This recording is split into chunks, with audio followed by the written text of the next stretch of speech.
Hey, Shalom, Akim, Shalom. First and foremost, I want to give all praises and glory and honor that's due to Yahweh, Ba'ashem Yahweh Shai, Ba'ashem Kakwadash.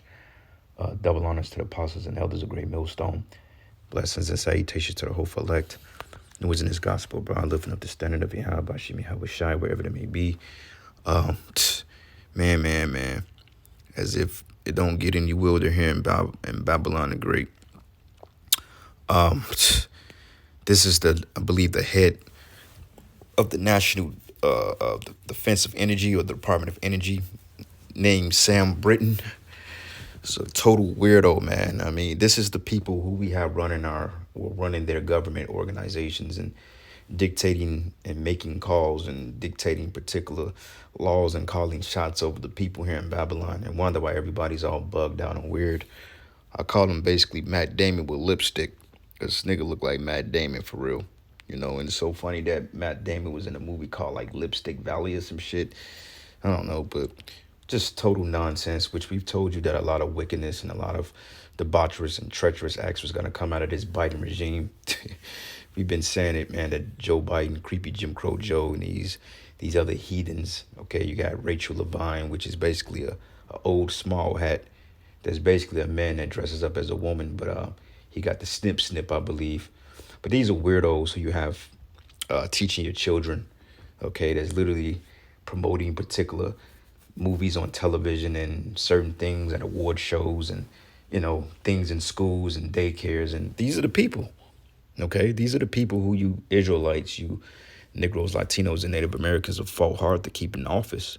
Okay, out of all the hell that they've brought to your lives and the fact that they sold you empty promises and you still continue to put your faith in these people. Like, prime example, right? This guy Trump is going up for president in 2024. But let's just say if they put a weirdo against him like Bernie Sanders, right? Just so Trump won't get in office, which we're not promoting Trump because he's a demon too. He deals in these type of acts. But at face value, he would have been a better president for the United States. You wouldn't be in this particular situation, I don't think. But just because Jake don't know how to dissimulate between wickedness, okay, on a surface level or even a deeper spiritual level, they will put a guy like Bernie Sanders, who follows the paradigm of Joe Biden, Barack Obama, okay, Michelle Obama, Hillary Clinton, they will put literally that guy in office that's going to promote the same wickedness before they put a guy like Trump in office, because they think Trump is just a blatant racist, which Republicans are straightforward. They tell you what it is. It's what you call them people, more conservative, and then you got these Democrats that's pretty much the illusion of freedom. Okay, and this is how they push the witchcraft on you people. Okay, because I guarantee you this guy is probably like a Democrat. I mean, they always have the weirdos and the gags and the fruit cups and all this other shit that's in your face, and you people never question it, man. Okay, y'all never questioned Barack Obama as to why he was, the type of Neanderthal he was, dealing with other men and etc. He was doing the same goddamn thing, probably not on face value as far as dressing up like this, but behind closed doors, you don't know what that monkey brain soup gimp wearing nigga did, man, because he dealt with men. Okay, look up this guy by the name of Larry Sinclair, and that's all you need to know on him. But it says a Biden administration official, it's the weirdo administration, right, is going on leave after they were charged with stealing a Verta Bradley suitcase worth over $2,000 from Minnesota airport. Now, here you are, the head. Sam Britton is the head of the Department of Energy. What are you doing stealing a damn suitcase worth $2 bands? Like, come on, man. You make that shit in a day. You make that in an hour. All right, so let's look up a salary for Department of Energy. Exec Department of Energy.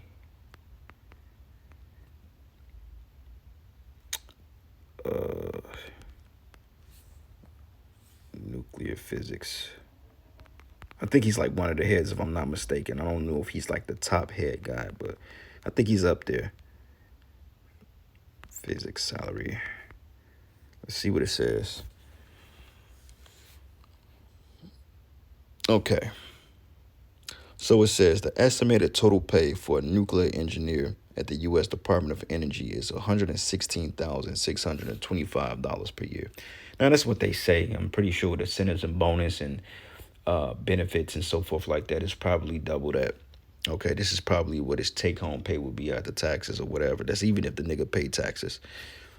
But it says 126,000 as of October 27th. But it says in 147,210 bucks. It says salaries can range widely depending on many important factors, including education, certification, additional skills, etc. All right, so it's the highest. So these guys make up to $50 an hour, 67,000 a year. Well, top makes 147,000. Okay, 67,000 a year. Not much, but still, you ain't gonna be still no $2,000 purse, man. And this guy, trust me, he's paid. He's probably making half a mil of that. So let's see if they actually disclose it. Sam Britton's salary. They might not disclose that, but it doesn't hurt to give it a search. Okay. So here we go. Sam Britton. Let's see if this is the same guy. Yeah, yeah, Matt Damon's baby brother, yeah. All right, let's see what it says. Guy's a complete weirdo.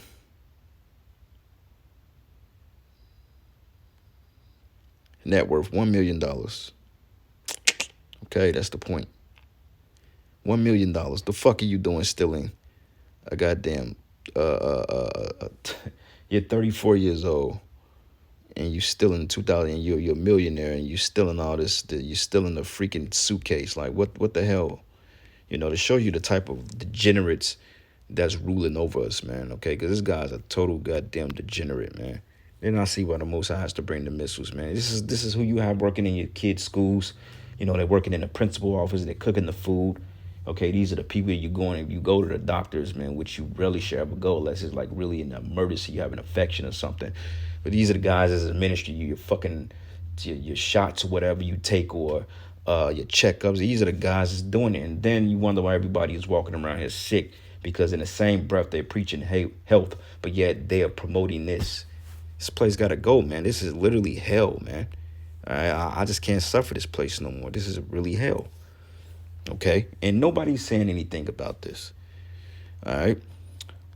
But anyway, just a matter of time before we knew he would do some dumb shit, in which he did. But it says a Biden administration official has been charged with a felony theft and is on leave from their post after being accused of stealing the Mother Verde Bradley suitcase from an airport in Minnesota, according to court documents in the federal government, which they probably gonna let him off because, you know, they got rights to protect these type of people. You know, they probably gonna let him off and say, oh, give him a slap on the wrist, you know. He's one of us. He's part of the LGBT protected community, man. Fuck that, man. They got to get their judgment just like everybody else do. We'll give them a break because they could go around and promoting lewd acts. No, man. It says Sam Britton, the deputy assistant. Oh, he's a deputy assistant secretary of the Office of Spent Fuel and Waste Deposition at the Department of Energy of Nuclear Energy. So just imagine in a time of nuclear war, a guy like him won't hesitate to push the button based on emotion, you know. But it says was accused of taking the luggage from a baggage claim at the Minneapolis St. Paul Airport on September 16th, according to a complaint filed last month. It says the 26-inch navy blue hard side roller bag and its contents were estimated to be worth $2,325, according to the court documents.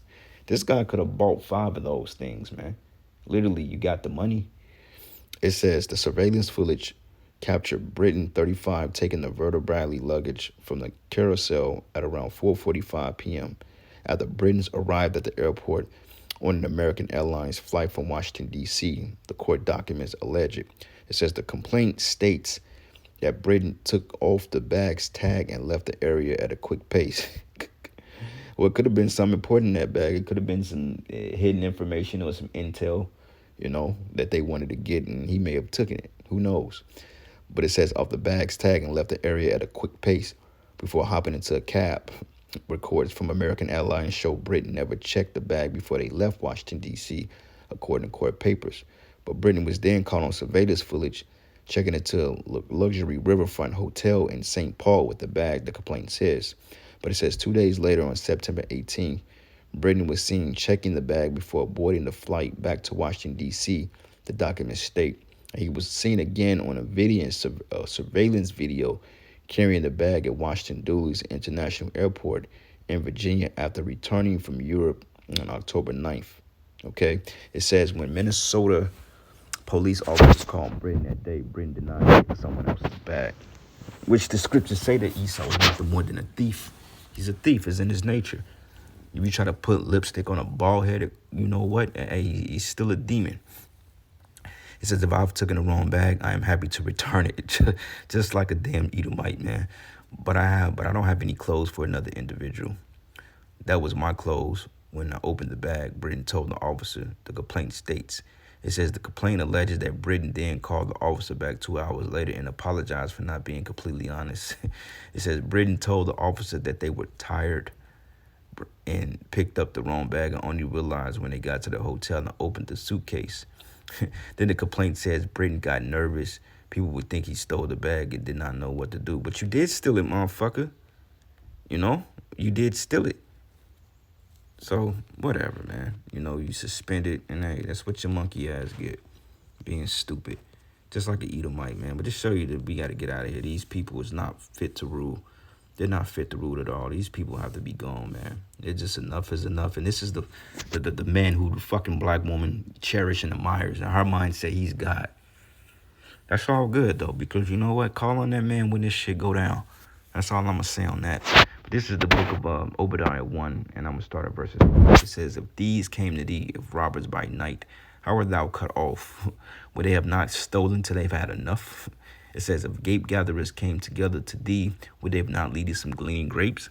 No, man, because these men, when you go into the history of pirates, man, hey, think about Esau, Edom.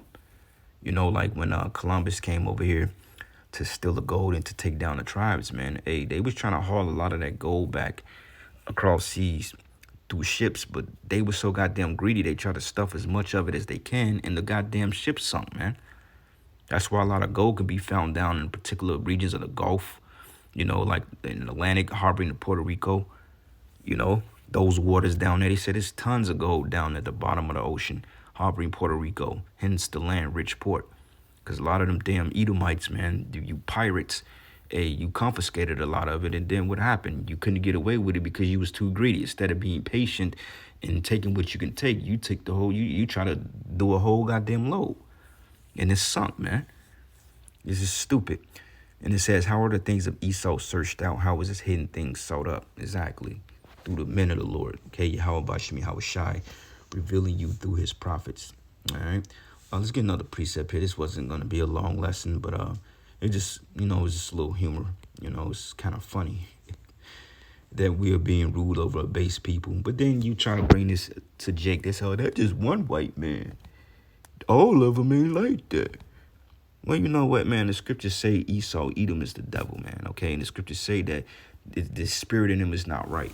Okay, so that equates to every last one of them. They're from the women to the men to the elderly to the young to the newborn babies. The scriptures say when he's born, he's speaking mischief, man. I think that's Psalms 52 or 58, if I'm not mistaken. No, Psalms 53. Okay, when he's born, he speaketh a lie. So they were born with the perverse spirit in them.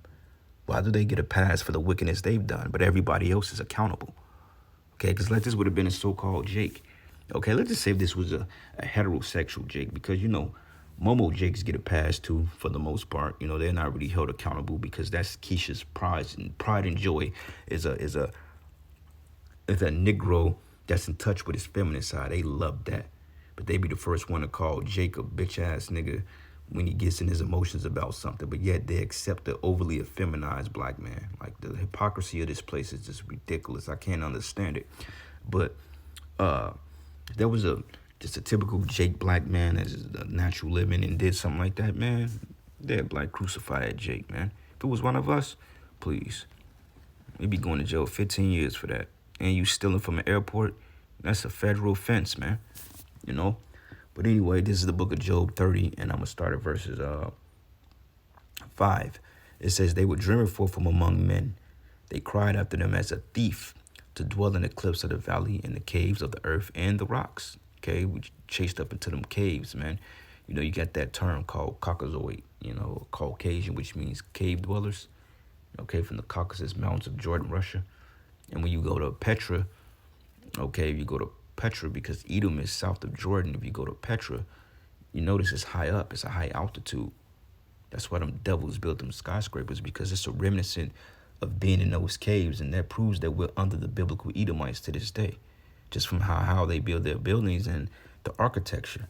Like you go down to City Hall or you go down to the downtown area, you notice that those buildings, they have the Greco-Roman type architecture style, you know, with the pyramid, with the triangle pyramids, with the columns and so forth.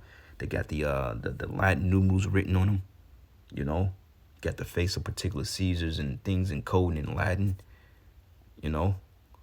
So that show you right there, because that was the primary language of the Roman Empire. But it says, to dwell in the cliffs of the valleys and the caves of the earth and in the rocks, and among bushes they brayed, and under the nettles they were gathered together. They were children of fools, children of base men. Think of base. Base means the lowest. You know, you building the foundation of a house, you start with the base first. You can't put a roof on without a fucking foundation. So their base, the low, you know. It's always colder in a basement too. And it says, and they were viler than the earth. And now I am their song, and I am thy byword. Because these are the same men, that's against us. These are the same people that's secretly watching videos, flagging our videos, reporting us to these different departments, these different alphabet groups, you know, like the CIA, the FBI. These are the same people that's sitting back saying, yeah, we got to get these guys off the street. They're causing a ruckus here. They don't accept our way. No, we don't accept your way. Just like you don't accept Yahweh Shai way, we don't accept your way. And we don't have to. And if you don't like it, oh well. Do what you got to do. Because honestly speaking, ain't no amount of money worth selling out for this shit. Okay, just to live. You're sick all day. You got to go to the hospital. You got to get put on antibiotics, man. I fucking hate taking medicine at all from Esau. If I take an antibiotic, it has to be like a dire situation. Like, first time I've ever had strep throat. Weird, man. Little brief history on that. I was doing a nasal rinse because I went to see an ENT, because allegedly I've been suffering for some bad sinus problems for years, actually, because I've noticed before this whole COVID shit kicked off, I noticed a couple of people say, you always sound congested. And I was never able really to blow my nose successfully because it just felt so clogged up and dry. And I work around a lot of pollutants, so I never did like a real flush. So 4 years of that shit, you bound to be fucked up. So fast forward later, when this whole last Omarion dance came out, I started getting like these little disoriented spells, you know, around certain fumes. So I'm like, something's going on. You know, I ain't taking no 3-pointers, so I'm like, what the fuck is going on? You know what I'm saying? So your body trying to recalibrate for the toxins and all this stuff that Esau was spraying in the air. So finally went to go see an ENT. He recommended I do a saline rinse. Did that. A day later, I had fucking strep throat. Didn't know until Friday. Then I started feeling terrible. Got a fever. Lasted about a couple hours. Got up, went to camp. Took some fucking Tylenol. Then went to see a doctor or the clinic Monday. And, you know, he gave me this bullshit here, which is giving me all types of crazy side effects due to what I'm already going through. So it's just like, no, man. You know, why would I want to sell out to be among that? Why do I want to live your life in sickness and misery? You know what I'm saying? I don't get you, Jakes. I don't understand you niggas, man. You know, you want to live in hell. How the hell can you enjoy life in hell? We're not enjoying life. Okay, we're not enjoying this fucking life, man. Being in league with these people, waking up, gotta work for people like this. You think this is a fucking paradise? And you simple ass, you brick eating. Now I'm getting pissed off, man. Let me just calm my spirit down. Stay in the spirit, my lawyer, bro. So I get pissed the fuck off talking about it, man. Straight up, man. So no, I ain't walking around with no fucking with no jolly smile on my face. No, man. I'm not faking the funk. I don't believe in that shit. Fake it till you make it. That's bullshit. You know what I'm saying? I feel away, and you know what? It's gonna show. Hey, if you catch me on a bad day, then hey, that's your fucking problem. All right. Anyway, next precept. It says they were children of fools, yea, children of base men, and they were violent in the earth. Okay. Because when you think about farming and manure, a lot of times when you smell mulch or like particular manure, a lot of times that recycled dirt and stuff like that, shit, you know, it's recycled and they resell it. Because Esau makes trillions of dollars off the earth. You know what I'm saying? He'll cut up a tree and call it mulch, man, you know, and sell it $30, $40 a bag, man. You know, which is nothing really wrong with that because that's how you make your money, but still. All right. And it says, and now I am their song, yea, I am their byword. Okay. And they abhorred me, they flee far from me, and they spare not to spit in my face. And this is a spit in the face, the fact that you have to put your children part of institutions that deal with shit like this, that deals with madness like this. If you speak out against this openly, then they will label you a bigot. Or where you have to be you're slated for termination. You see, just wickedness like that. And then you got people like Johanna, Israelites like Johanna, you know, Nate, Johanna, that want to sit up here and they want to play ball with this place. Why do you want to be in a place like this that promotes this type of behavior, this type of wickedness? You know, that's why we can't wait till Yahweh Shah come back, man. And the Lord, he got to come back, man. I mean, it's just the point. The Lord, he has to come back. There's no ifs, ands, or buts. He has to come back and get us because too much more of this, it ain't going to be nothing left. Okay? One last precept and then I'm done with it. It's the book of Sirach 10, and I'm going to start at 1. It says, a wise judge would instruct his people, and the government of a prudent man is well ordered. Okay? And what's a prudent man? Okay? The definition of prudent means to be great. It means to also be highly recognized, extolled, to be very thorough. It's a positive thing. And Esau is not prudent by the means of the Lord. Okay, he's prudent in his own sight, but not in the means of the eyes of Yahweh by Shem Yahweh Shai. And it says, as a judge of the people is himself, so are his officers. And he's an officer of the people. It says he's a, what's this guy, man? He's a, he's a deputy assistant secretary of the Office of Spent Fuel Waste Disposition. And I guarantee if you hear this man's voice over the phone, you can tell it's a guy, but you can tell it's trying to sound like a female. Just straight up wickedness, man. I don't understand it. But it says, so are his officers, and what manner of the man of the ruler of the city is, such are all they that dwell therein. So when you see this type of wickedness, then it trickles down, and before you know it, it becomes acceptable. Because see, what happens is they have to throw it before you to see how you receive it. When you numbskulls in America and just in the West, period, when they bypass something towards you several times and you don't respond to it, they're like, okay, well, we're good. You know, they have to program you with it. You know, and then they pass laws so you can't speak out against it directly. All right. And it says here, as an unwise king destroyed his people, but through the prudence of them which are in authority, the city should be inhabited. Okay. The power of the earth is in the hand of the Lord, and in due time he will set one over it that is profitable. And I can't wait, man. I can't wait to see how Shem Yahweh Shai actually sets up his son and his son's sons. Okay. His son and his other sons, which is the hopeful elect, okay, of the nation of Israel, of the stock of Abraham, Isaac, and Jacob, man. You blacks, Hispanics, and Native Americans, man. We need to rule this place, man, and ASAP, man. This shit is getting out of hand, and it's going to continue to get out of hand until the Lord says enough is enough. All right? So with that, I'm going to close out, giving all praises and glory and honor that's due to Yahweh, by Hashem, Yahweh Shai, by Hashem, Harakakwadash. I'd like to give double honors unto the apostles and the elders of the great millstone. Blessings and salutations unto the hopeful elect. Shalom, and a barber ball to this place. Shalom.